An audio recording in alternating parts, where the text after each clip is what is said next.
Today's headline is A Tale of Lake Erie. The subheadline says, A Woman's Extraordinary 5 Days Experience on a Wrecked Schooner.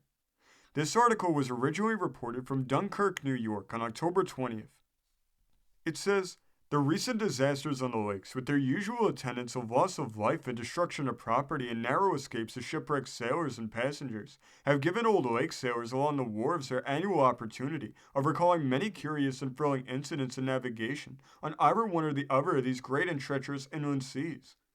There is still one survivor of the crew of the old-time schooner State of Connecticut, a crew that saw the most astounding thing that ever occurred in the history of shipwreck on the Great Lakes.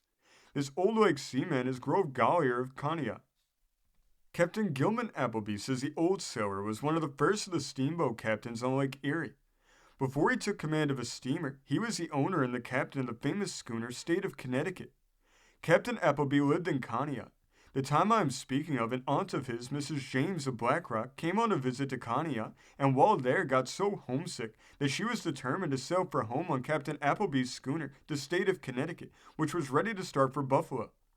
Captain Appleby was then building the steamboat North America at Conneaut, and she was to be ready for launching in a few days. He tried to induce his aunt to stay until the steamer was ready and go to Buffalo with him aboard of her. She refused to stay any longer, and the captain reluctantly placed her in charge of the crew of the schooner, and she started for home. I was one of the crew of the schooner. Just after we had passed Erie, we were caught in a sudden and violent squall, one of the worst I ever saw on the lake. The schooner was capsized, and although she filled with water in a short time, she did not sink. Mrs. James was in the cabin, and we could not have got to her even if we had had time. And believing that she was drowned and anxious to save our own lives if that were possible, we made no effort to recover her body. We got the schooner's boat in the water and succeeded in making a landing a couple of miles below Dunkirk. From there we went back to Conneaut with the sad news. This was 2 days after we had left that place. It was not until the third day after the wreck of the schooner that it was possible for Captain Appleby to go in search of the wreck and make an effort to recover the body of his aunt. He then engaged the steamboat Peacock, which was on its way to Buffalo to cruise for the wreck. The steamboat found the schooner, which was adrift on its side, as it had been left. A number of the Peacock's crew boarded the wreck, and in making an examination of its condition, they found it to all appearances full of water. They thrust poles down into the cabin, but did not come in contact with anything floating about. Believing that the body of the unfortunate woman had floated out of the cabin into the lake, the wreck was the last left by the Peacock, drifting as they had found it. Captain Appleby returned to Conneaut. With a wrecking boat fitted for the righting of the wrecked schooner, he went in search of her again. The old crew of the State of Connecticut went with him. We found the schooner still drifting about on her side. This was the 5th day after the wreck. It took several hours of hard work before we could strain the schooner on her keel, and before the wreck had hardly righted, Mrs. James, haggard, worn almost to a skeleton, her water-soaked clothing hanging limp to her attenuated frame, staggered up the cabin stairs and fell unconscious on the deck. The thought of the poor woman being alive never having entered the mind of a single person engaged in the search, her sudden appearance was so startling and appalling that every one of the crew, myself included, fled in terror from the schooner to the other vessel.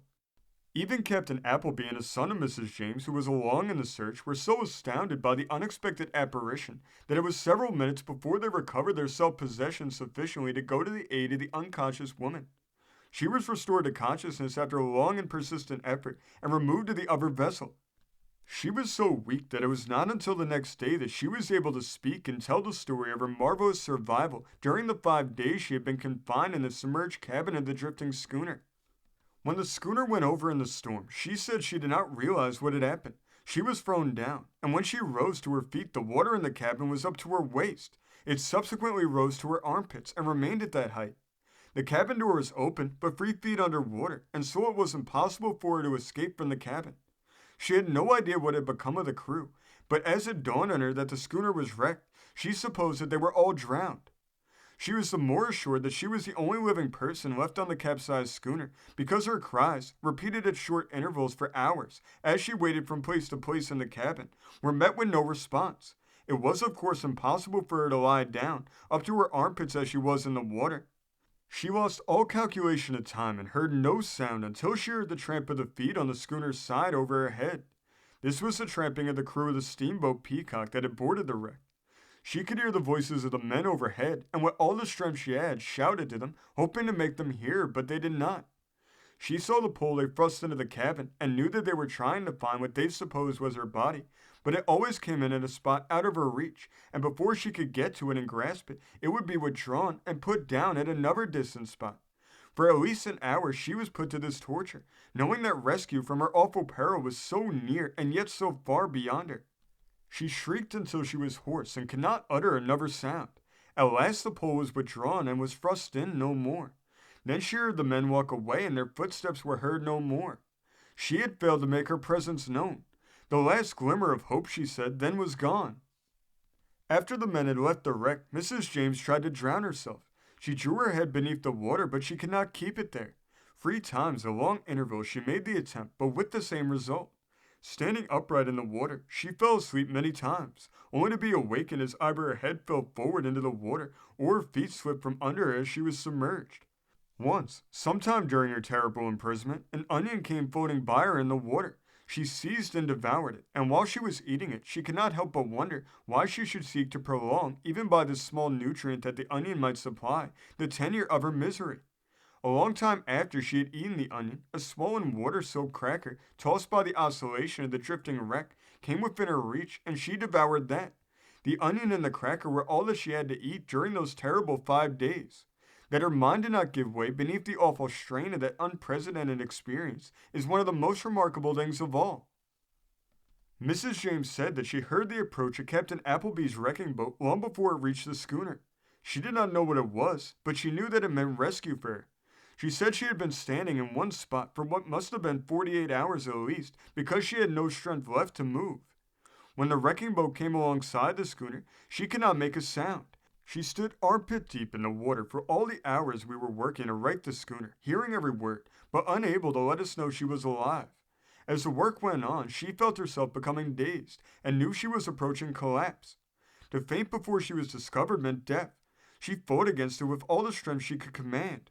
At last the schooner was turned over on her keel. By a superhuman effort, Mrs. James dragged herself to the steps and mounted them. After that she knew nothing until she was restored to consciousness 12 hours later on board Captain Appleby's wrecking vessel. This story came from the great state of New York, being reported in the Sun of October 21st, 1894. Beginning next Monday, April 15th, we'll be going to a new uploading schedule. We'll be uploading on Mondays, Wednesdays, and Fridays. Thank you for joining us today. If you want to continue to uncover all of America's lost and forgotten history, then remember before you leave to hit the subscribe button, hit the notification bell, and remember to like and comment below. And we will see you next time on Americana Archives.